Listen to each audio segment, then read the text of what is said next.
Live from the Xfinity Studios at WVON. You're listening to Chicago's legendary urban radio station, celebrating 50 years of informing, entertaining, and educating Chicago. And now, the nation on iHeartRadio. We are the talk of Chicago. 1690 WVON. Cypher. Once again, it's on. 1690 WVON.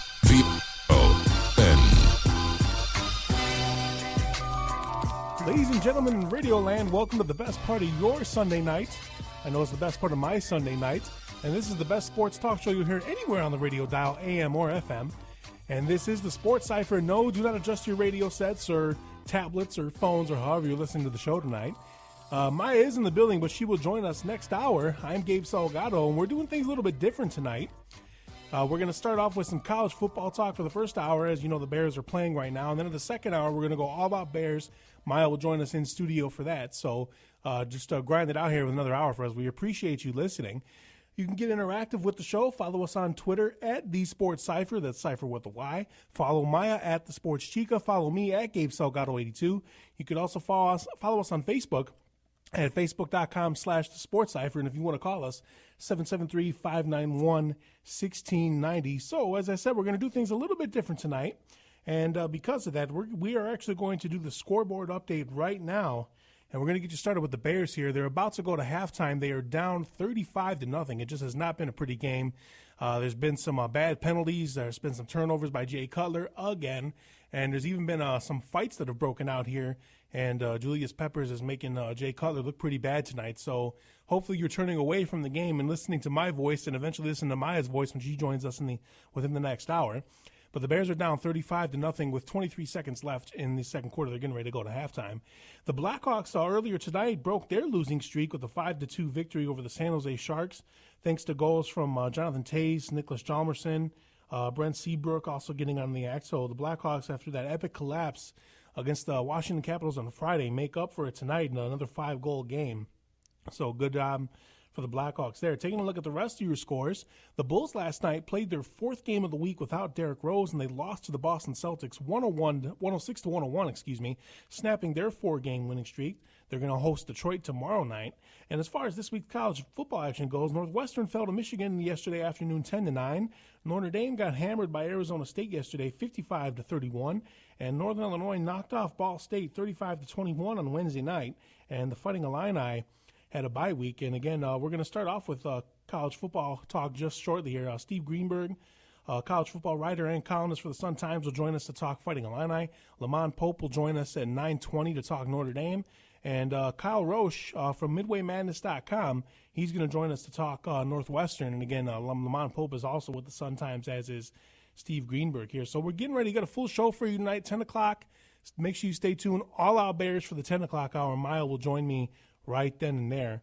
And joining us to start off tonight's show, we're going to talk about Fighting Illini football. And joining us is Chicago Sun-Times college football columnist and writer Steve Greenberg. And Steve, welcome to the show, and thank you for joining us. Do we not have Steve?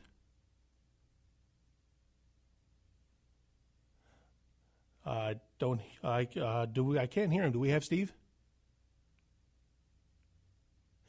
Well, we're trying to get Steve Greenberg on the line here. So, Steve, are you there? Yep, I'm here.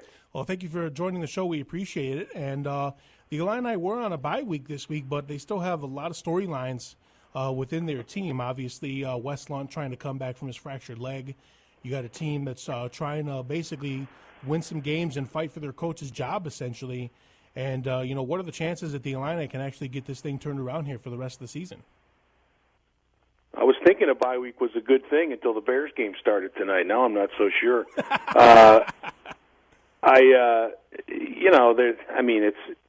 They're playing three teams still that in theory they ought to be able to play with. Iowa and Champaign, followed by Penn State and Champaign, and then at Northwestern. What you're looking at is an Iowa team that is coming off an unbelievable beating at Minnesota that probably revealed the Hawkeyes as a lot like what they've been more years than not recently under Kirk Ferentz, which is just kind of a middling Big Ten program.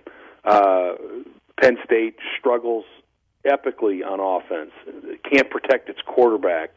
That's if Illinois does anything halfway decently defensively, it's rush the passer. So sure, that's a game the Illini could win. And then Northwestern really has gone off the cliff. So another game the Illini could win. Would I bet on them winning 2 of those 3 and getting to a bowl game? No way. I would sooner believe they'll lose all 3 and finish 3-9. But they've got a chance, and they've got to act like it. The Iowa game is, and I said 3-9. I guess I meant 4-8. But the Iowa game is a huge one. And the earlier Purdue game was a must-win.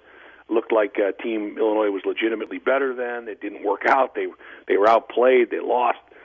This is the second real must-win of the season for Beckman and for that program. They've got to get to a bowl, or else he'll be gone, and they can't afford a loss in this one.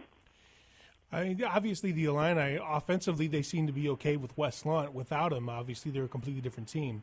And the defense has struggled, mightily this season. What do you think has been the bigger Achilles heel for the Illini? I don't know if I would say that offensively they're in good shape with Lunt. They still really have a hard time running the ball, and they have a hard time protecting Lunt. Lunt played early this season. Don't forget the games he played. Home games against Youngstown State and Western Kentucky and Texas State. And the Illini had trouble from all 3 of those teams. They were all close games. They had to come back in the fourth quarter in all 3. But Lunt gets hit, and that's what concerns me as he comes back. He's not a mobile guy. Iowa can get after the passer. They've always been able to rush the passer in that program. And, Penn State can get after the passer as well. And I just worry about, can they keep this guy upright? Wes Lunt is a gifted thrower. He's, in my opinion, one of the top 2 or 3 arms in the conference. But if he's getting chased and hit and sacked and all that, then it just doesn't matter, and he won't stay healthy because he has had multiple injuries in his career as a result of being hit on pass plays, of being sacked. And so that's that's really something they've got to figure out. Defensively, Illinois has been just abjectly, morbidly awful under Tim Beckman, and that's really the thing that flies in the face of what his reputation was supposed to be coming in. He was a guy whose pedigree was on the defensive side of the ball, coached defense for Urban Meyer, for Jim Tressel, for guys like that. And, it just hasn't been there. And when you look back at it, Beckman's teams at Toledo, the only place he was a head coach before Illinois, his defenses were bad there too. So you really have to question the bona fides, even on that side of the ball, of a guy Illinois hired as head coach. I think he came not as advertised. You talk about the offense, struggling to run the ball. And obviously, Josh Ferguson, he's a talented player. He just hasn't had the chance to break out. And on top of that, I look at a guy like John Davis, tight end, H-back kind of guy, I guess you could say. I think those are probably the 2 most invisible and misused players in the Illini offense. Would you agree with me on that?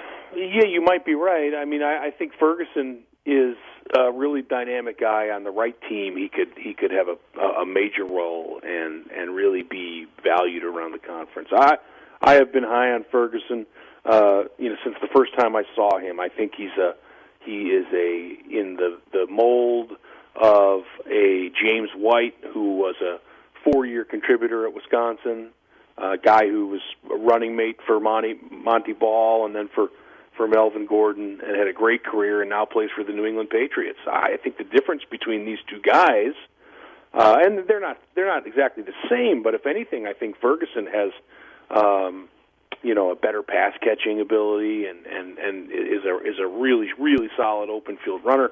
The difference between them is where they played in college. You take Ferguson and put him on Wisconsin as some sort of a counter to what they do with Melvin Gordon, and he's great. It's just playing at Illinois. It makes it tough. It makes it tough on these skilled guys who run behind what has proved to be a really one of the lesser offensive lines that Illinois has had in a long time. And it's an experienced group, but they brought back experienced guys who really probably shouldn't be starting at the Big Ten level. Do you think Wes Lunt will suit up for Iowa? He says he wants to. The coaches are pretty high on it, but at the end of the day, do you think he will take the field against Iowa? Oh, yeah. He's practicing. He should be good to go. Unless there's a setback in practice, he'll be out there. He's determined. He's a smart guy. I should say about Lunt, he's not just a talented thrower.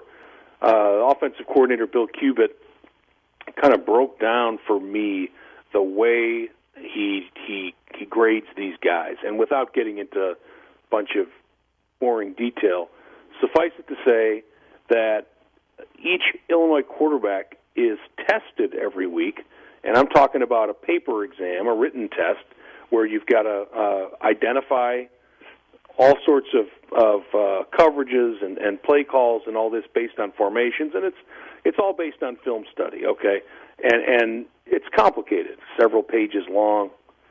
And what Cuba told me is that Lunt, whether he was starting or whether he was rehabbing, that even when he rehabbed, he watched the same amount of film as he did when he was starting, which was as much as any quarterback Cubitt's ever had has done. Lunt has not missed one question all season. And without having the test in front of me, I don't have the full flavor of that. But I know from talking to Cubitt, he's amazed by that. It's unheard of. So you've got Lunt is this real bookish, studious, football nerd, which is what you want with your quarterback. And he's got the talent to go with it too. So I would say, in his case, like I said with Ferguson, it's where you play. If he were in the right program, I think he'd probably be a real star. He's just languishing with the Illini a little bit because it's hard to maximize your skills when you're getting chased all over the ball field. If the Illini continues on this path of destruction, let's say, and they ultimately have to fire Tim Beckman at the end of the year, what type of coach do you think is needed to turn around this program? Let's just assume for the moment, for the sake of argument, that the type of coach they need is also the type of coach that they can get, the type of coach who would take the job. And in that case, you look at people who've been head coaches before. They tried that with Tim Beckman, and it certainly has not worked. So you look out there. Are there coaches who might lose their jobs and become available? And I don't think that that's a real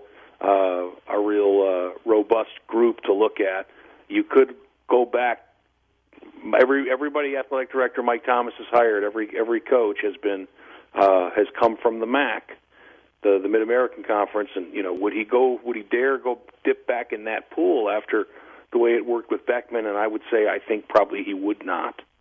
And so you're probably down to coordinators around college football as the guys he'll go after. I think he has a relationship with Pat Narduzzi, the Michigan State defensive coordinator, who, despite the result last night against Ohio State, which, by the way, I was there covering that for the Sun-Times, and they got lit up by the Buckeyes, certainly, but Narduzzi is as well thought of a defensive coach as there is in the college game.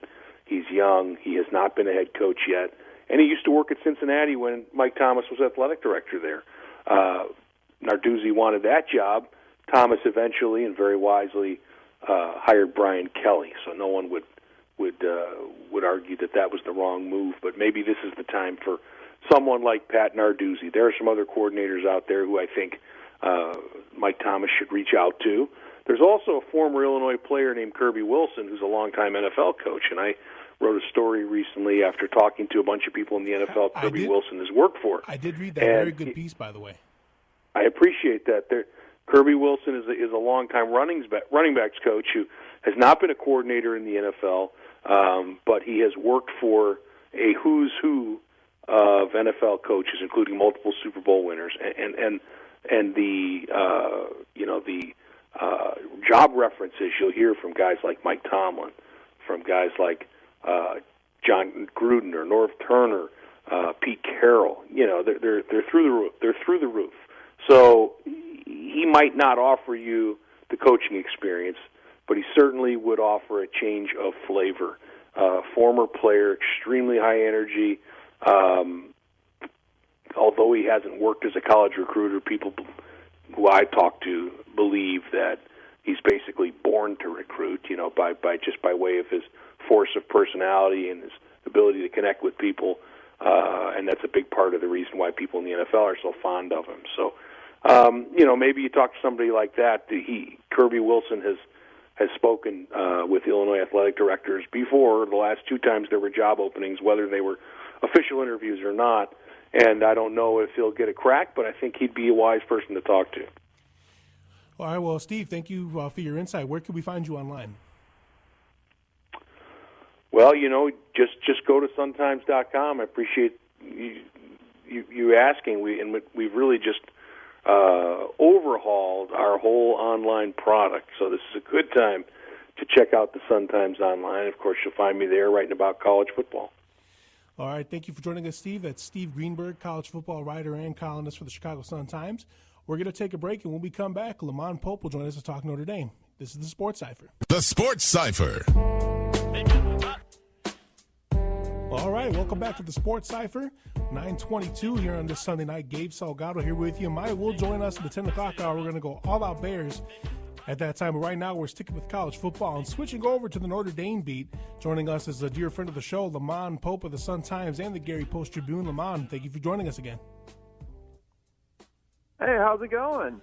Going good, except I don't think the Irish can say the same. I mean, aside from Everett Golson's interceptions, what happened out there in the desert yesterday?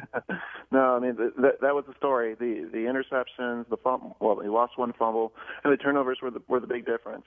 This is a situation in which you have a young defense, you have a defense, and then on top of it, you lose your leader in Joe Schmidt, a linebacker, and right before the game, you find out that cornerback Cody Riggs is going to also be out of the game, and so the defense was going to be in a tough position. But this is going to be a game in which the offense was going to have to kind of win in a shootout, and if it's going to be one of those types of situations, you have to take care of the ball. And Golson picked the worst time to have an off day. I mean, a couple of picks were tipped passes, and so some bad luck was involved in a couple of them, but there was also some bad decisions, and there's some sloppiness. That fumble that he lost, that was just a really poor play on his part, and so those things all add up to a really bad day for Notre Dame.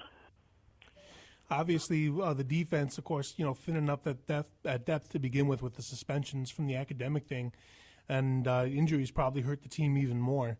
What are they looking like on the injury front heading into the Northwestern game next weekend? Well, yeah, I mean, Cody Riggs missed the game because of a foot injury.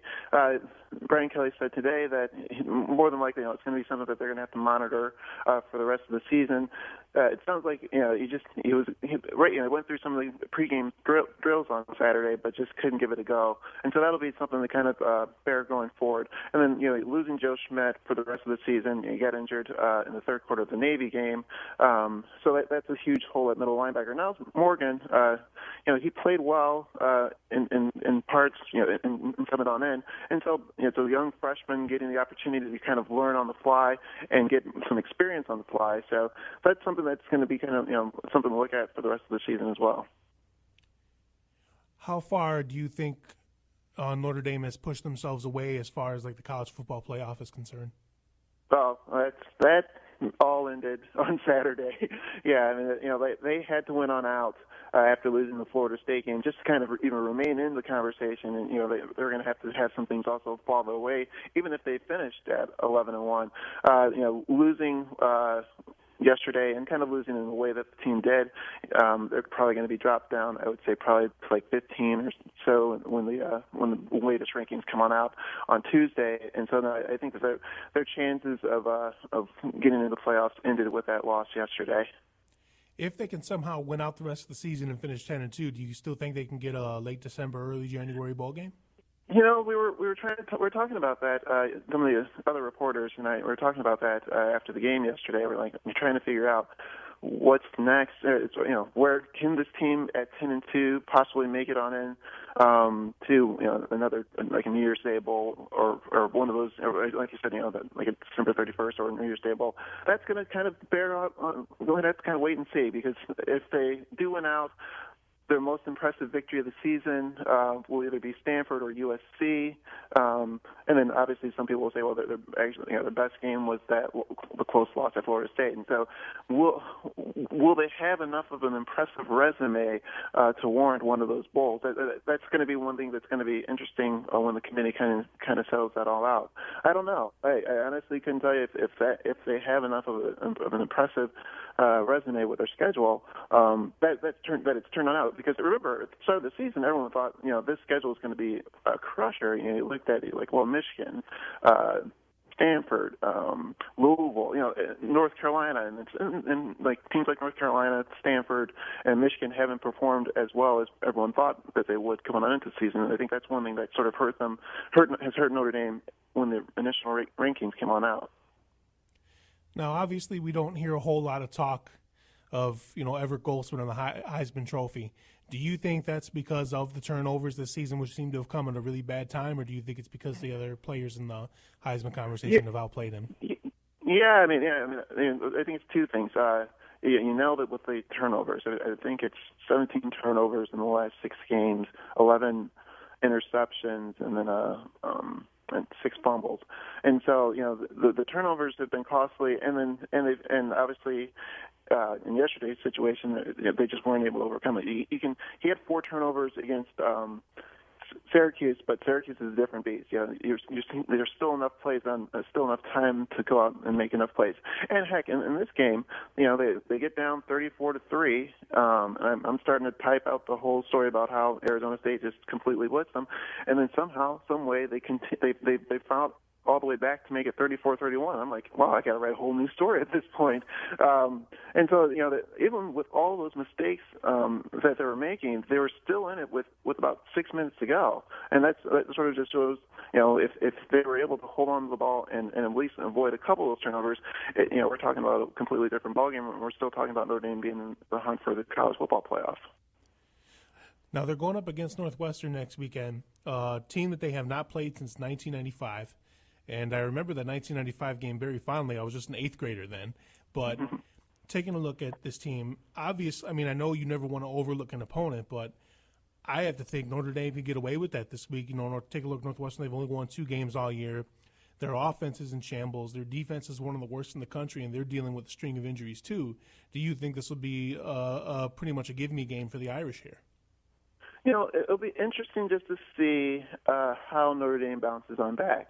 There's been so much emphasis and so much importance placed on being in the playoff hunt, and with each win having that conversation continuing. And even after the Florida State loss, it was a game that went on down to the wire, a controversial ending, and so even with that, everyone was like, well, if they can win on out, they're going to still be in the mix, or at least in the conversation for the playoff. And now that that's kind of off the table, it'll be interesting just to see how the team sort of reacts, and what the team is sort of playing for the rest of the season. They're with their tie-in to the ACC, they have more options as far as bowls are concerned than they did, say, last year. Last year they were kind of in a wait-and-see mode, and they were able to get into the Pinstripe Bowl because they didn't have all those tie-ins. But now with the ACC, they have specific tie-ins involved with, and so there's some options out there as far as some bowl games. But yeah, it'll be interesting just to bear on out this week how the team kind of bounces on back from what happened on Saturday. So I think the team is going to be focused because of what happened on Saturday. Now, you talk about having those bowl options and those tie-ins through the ACC. Do you ever foresee a day where Notre Dame just might have to join a conference for every sport, including football, when you consider that all conferences are playing 9-game seasons and there isn't really a lot of non-conference games to go around these days? Well, there's always room. If you ask a team, they'll try to find a way to get Notre Dame on the schedule. So even if there are different tie-ins, as you mentioned, like the Big Ten going to 9 in a few seasons, and then some of the other conferences at least having some conversations about whether to stay at 8 or stay at 9. Notre Dame's an attractive enough program that teams are going to most teams are going to try to get, if Notre Dame wants to play on your schedule, you're going to try to find a way. And so I think Notre Dame will still be okay and still be able to make a top-notch schedule, even with all of these increased number of conference games for all these other teams. What do you make of this college football playoff? I think that they should include more teams, considering that there's over 100 teams in the FBS alone. But what do you think of it? What's your opinion on the new system? How many would you like? Are you talking maybe 8? Are you talking 12? How many? 16? 8 would be nice. Yeah, I'm a fan of this. I like, and it's funny because originally, even the whole process, the whole drum it out on Tuesday, and you're watching them for the rankings and everything else. At first, I was like, well, I don't really get why they're doing this every single week. You might want to do it at the start, and then maybe come on back, towards middle of November or something like that. But this has been fun, a fun little twist that's added on in, because every single week you get the opportunity to kind of see, all right, well, this is what the committee's thinking. And 4 for now, I'm okay with it. If it expands on out to 8, then I wouldn't mind that either. But no, I'm okay with 4 for the time being. This first go around, let's see what it's about. And that's the thing. It's so brand new. So we really haven't had the chance and the opportunity to kind of judge. Well, 4 isn't enough, or 8 would be better, or we need all the conferences to have some sort of play. I'm of the take of, well, let's see just how this all pans on out, because right now, I think it's been fun just sort of get a little bit of a sneak peek of what the committee is looking at when they're trying to figure out who these 4 teams are going to be.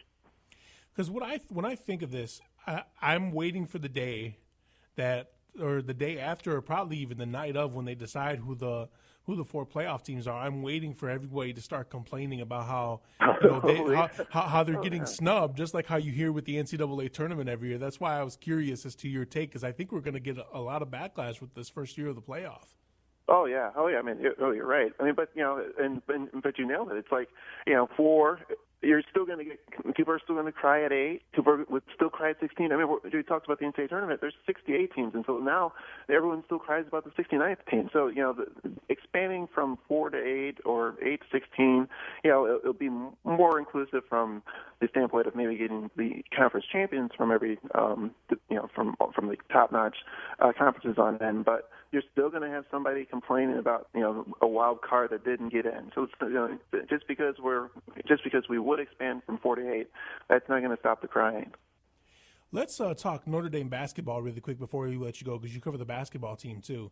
They're getting Jerry and Grant back this year. You take a look at how the offense completely regressed after his suspension was announced last season. Do you think getting him back this year will take the team back to the level that they were before he was suspended? Yeah, I mean, you're right again. The fact that you lose 19 points per game, and that's tough to overcome for any program, and especially a team that still was at the time, heading on into its first season in the ACC and trying to figure out exactly who they were and who they were going to be. And so it was obviously a huge blow when they lost them for the ACC season. Getting them back, I mean, the offense is going to be, I believe the offense will be better. It'll be a guy that they know at the end of the game they can get the ball to. But some of the things that the team's just going to still have to worry about, rebounding. That was one thing that they harped on last year, and so it's just going to be a continuous situation. Who's going to be that guy? That consistent guy is going to be Zach Augustine. Who are going to be those guys that are going to be able to get the big rebounds when the game matters? And so I think those are things that I think are going to matter a little bit. But having Grant on back and having a scoring punch will definitely help on out. I saw your tweet the other day about Pat Connaughton being named a captain. I think deservedly so. He carried the team last year after Jerry and Grant was lost for the year. Do you think that he can improve on his play from last season heading into this season now with Jerry and Grant back, that he doesn't have to carry the team so much? I think that that 1-2 punch will be obviously a very good thing for Notre Dame going on forward. And Connington's one of those guys.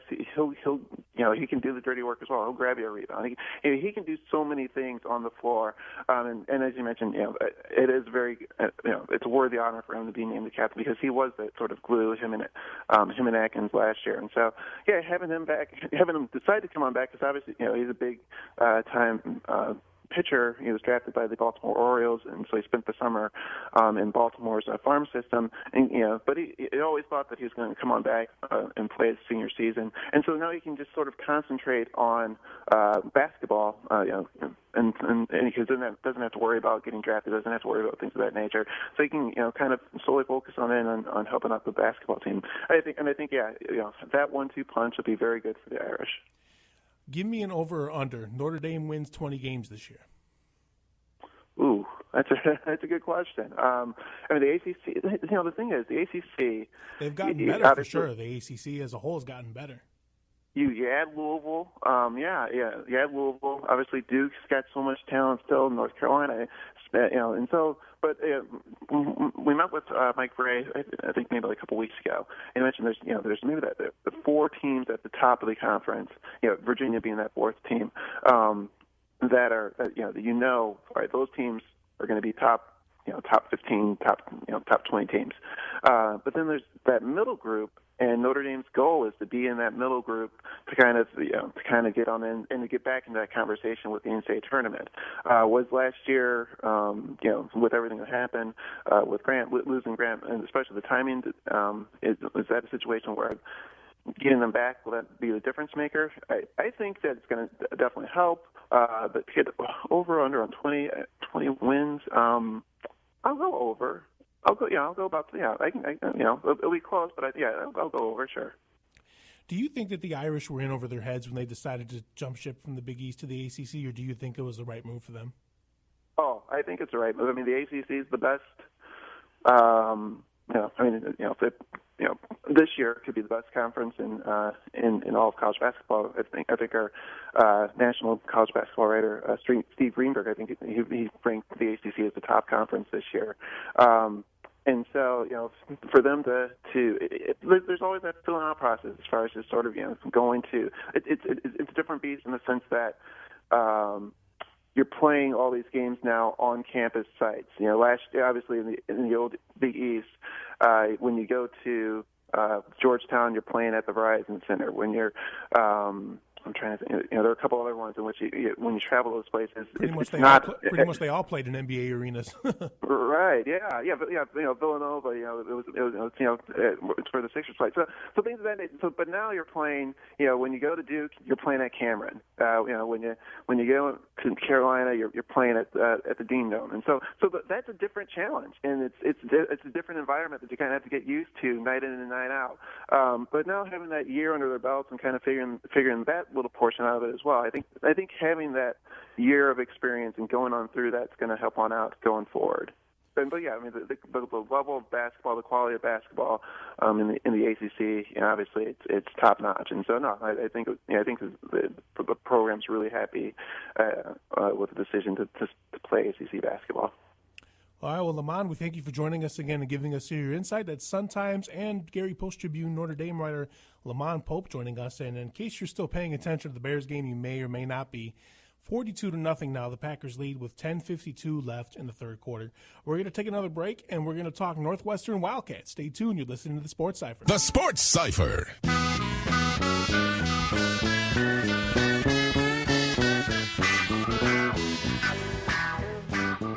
Welcome back to the Sports Cypher. Gabe Salgado here with you. And Maya's going to join us at 10 o'clock, and we're going to talk about Bears. And it's not pretty. 45-0 now. Green Bay leads with 9:26 left in the third quarter. At this point, Green Bay just seems to be having fun out there on that football field. We are trying to get Kyle Roche from MidwayMadness.com, the Northwestern beat writer, on the phone. I don't think we have him yet. But as we talked about with Lamont Pope in the last segment, Notre Dame is going to host Northwestern in South Bend this weekend, and that's a key game for both teams. From the Northwestern aspect, they haven't played Notre Dame since 1995. That game was in South Bend, and that was the year that they went to the Rose Bowl with head coach Pat Fitzgerald as their middle linebacker at the time. a very strong team Northwestern was that year, and they opened up the season with that huge victory at Notre Dame. And I don't know how many of you out there listening remember that. I certainly remember it. I was only in 8th grade at the time, but it was a great game to watch. And Notre Dame trying to bounce back from that horrible loss, 55-31 at Arizona State, and that loss probably put Notre Dame out of the college football playoff picture. So they're just looking to win out the rest of the season and try to get a solid bowl game, hopefully between December 30th and New Year's Day here. So Notre Dame still has a lot to play for. Northwestern just struggling as far as injuries are concerned. Heading into this year, it looked like they could have turned things around. Trevor Siemian was taking over the quarterback role full time, not having to share with Kane Coulter anymore. You had Venrick Mark coming back from injury. You had pretty much the starters on both sides coming back. So really, Northwestern had a lot of promise heading into the season. Then during training camp, Venrick Mark, suspended initially for the first 2 games of the season, then left the school altogether and transferred to a Division II college so he could still have his eligibility and not, sit out for the year and not play another year of football again. NCAA wouldn't grant him another year of eligibility, so he had to transfer to a Division II school to keep his eligibility so he can play this season. Their top wide receiver, Christian Jones, suffered some sort of knee injury in training camp. He was out for the year. And really, the Northwestern Wildcats, that just took them out of sync. It really just took them out of sync this year. And, and really the trend has continued. Now, as the season has gone on, their best defenders, middle linebacker Colin Ellis, safety Ibrahim Campbell struggled with injuries that have kept him out most of the year. Although Campbell did return for the Michigan game, not sure how effective he was, but, just the type of season that it's been for Northwestern. Trevor Siemian's been playing on a bum ankle. He hurt that ankle in the Northern Illinois game, and he's really just been struggling this season. Both sides of the ball just really haven't lived up to, the hype of that they were going to be an improved team this year. So Northwestern is just trying to break their losing streak and try to find some sort of rhythm, some sort of cohesiveness for the rest of the year. Notre Dame, on the other hand, looking to get into that at this point, the playoff could be in doubt, as Lamont Pope said in the last segment, but they are definitely looking to get a decent bowl game, come December or January. So definitely a game to watch. Obviously, it could very well be that Northwestern gets blown out 45-0, but it also could be that they pull off an upset. But this is definitely a key game to watch for both teams, and a big thank you to Lamont Pope, and as well as Steve Greenberg, also from the Chicago Sun-Times, covers a lot of college sports for them. He was at the Ohio State-Michigan State game last night. Ohio State probably put themselves in the thick of the playoff discussion with that victory. They also control the Big Ten's Eastern Division, and they can keep this up en route to the title game in Indianapolis in December. So college football having a playoff, it's a start. I don't think 4 teams is enough. It's definitely an upgrade from the BCS, obviously. But I definitely think that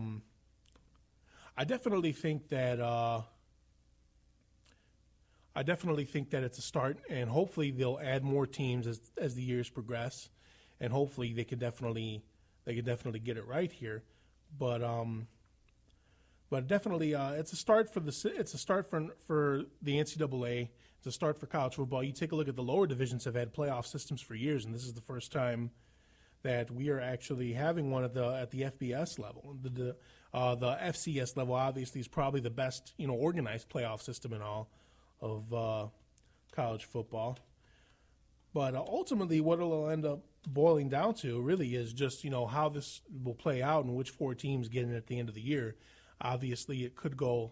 You never know. They may add 8 teams, they may add 12 teams in the next year, but we obviously got to get through year 1 first. But it'll be interesting to see where this ends up going from here. But if you want to talk sports in general, or if you want to venture thoughts on this Bears game, 773-591-1690 is our number here. And you could also follow us on Twitter at the Sports Cypher. Follow Maya at the Sports Chica. Follow me at Gabe Salgado82. Also find us on Facebook at facebook.com/the Sports Cypher. That's Sports Cypher with a Y. It seems like we're going to be doing another Bears therapy session when the 10 o'clock hour comes along here. But definitely, obviously, the Bears have a lot of problems on both sides of the ball, and probably on the bench as well. And we'll definitely get into that as the 10 o'clock hour rolls along here. But talking about the Bulls, another game without Derrick Rose last night. He played Wednesday against Milwaukee. He sprained both those ankles initially in the Cleveland game last Friday night, and he's only played once since then. The Bulls have played 5 games in between that time. So, you take a look at, how they look without Derrick Rose. They barely beat Philadelphia. They only beat them by 3 points, 118-115 on Friday night. And the Boston Celtics came to the United Center, defeated the Bulls. At one point, the Celtics had a 15-point lead in the fourth quarter.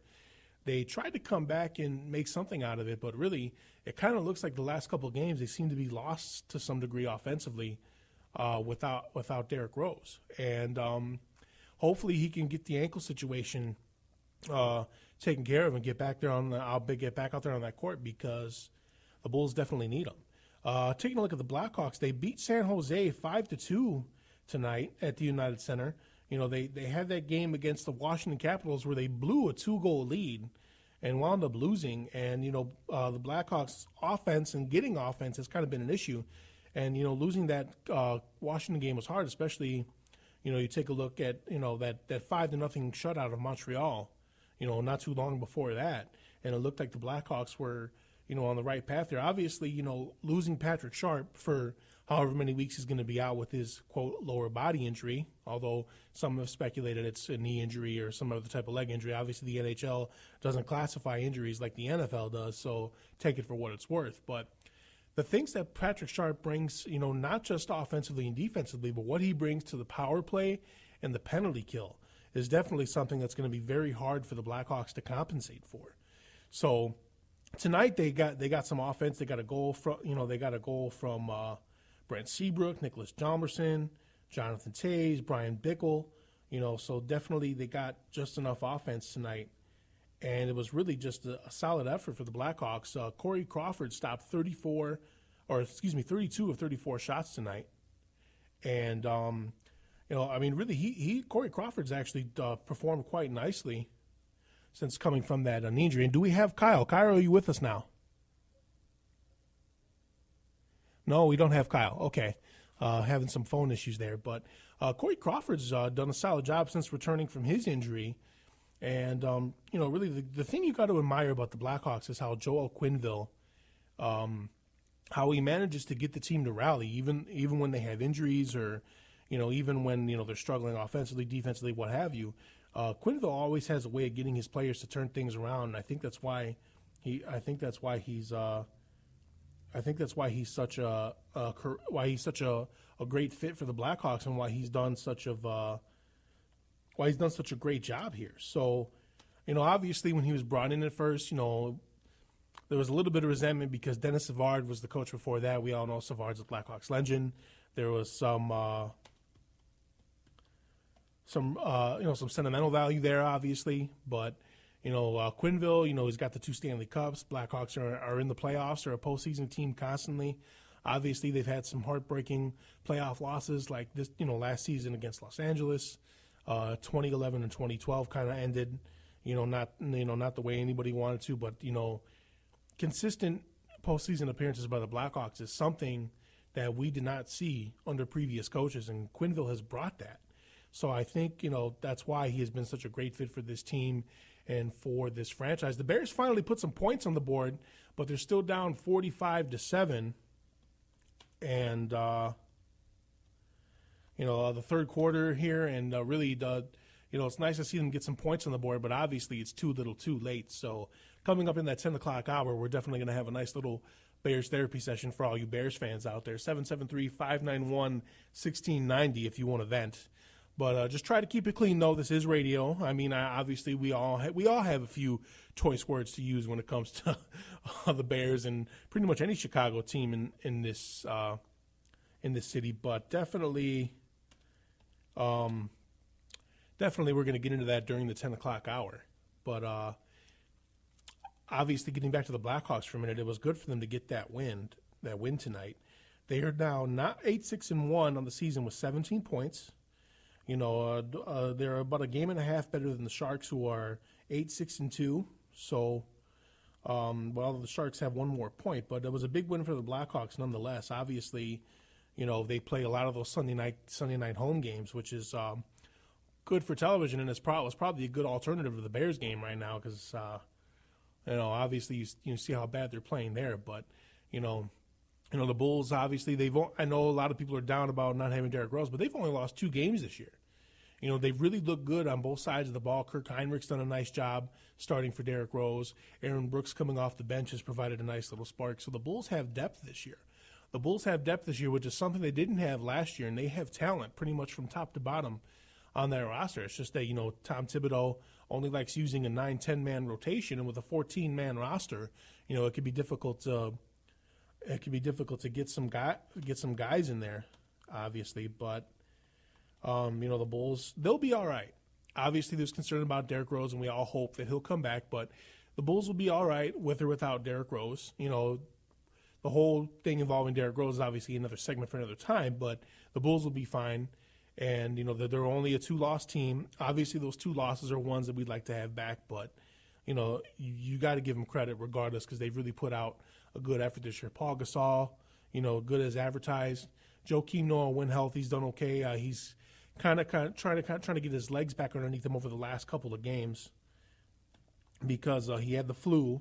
If you remember, after the Cleveland game, after the Minnesota game, he was diagnosed with the flu, so he was out for a couple games because of that. Getting his immune system back up and everything else. And now he's just trying to get his legs and his strength back underneath him, to be at 100% for the Bulls. But obviously, having Paul Gasol in there always helps. Having Taj Gibson in there always helps. So really, the Bulls have as long as nobody else gets hurt, obviously they have plenty of talent to go around, and I think the Bulls and Blackhawks are going to be just fine. Bears, I can't say that as much, but like I said, the next hour we're going to let you vent on the Bears. And we're going to have a nice little therapy session once again. How many times have Maya and I done this season? But 773-591-1690 is the number to call in here if you want to vent about the Chicago Bears or any other Chicago sports you want to talk about. College basketball getting ready to start. College football, they're about to wrap up their regular season. And obviously being in a city like Chicago and having plenty of sports teams to choose from at both the pro and college levels is a luxury, I think. And I think it's a luxury that we can take for granted sometimes, but it's a luxury to have nonetheless. It's the same thing in New York, same thing in Los Angeles, but obviously we're in Chicago, the greatest city in the world. But 773-591-1690 is our number if you want to join in on the conversation here. And Maya, I see her on the other side over there. Malcolm and Alfred over there, too, controlling things on the other side of the glass. Good to have these guys here. But we're getting ready for that Big Bears hour at 10 o'clock. We're going to talk nothing but Bears. We're going to take your calls, and Maya and I are going to try to dissect this Bears game. More bad than good, obviously, but we're gonna do our best here, and we're here for you, the Bears fans. So wait, the Bears are what we thought they were. What we thought they were, or who we thought they were. Now, if you want to crown them. Coach Green, I see what you mean now.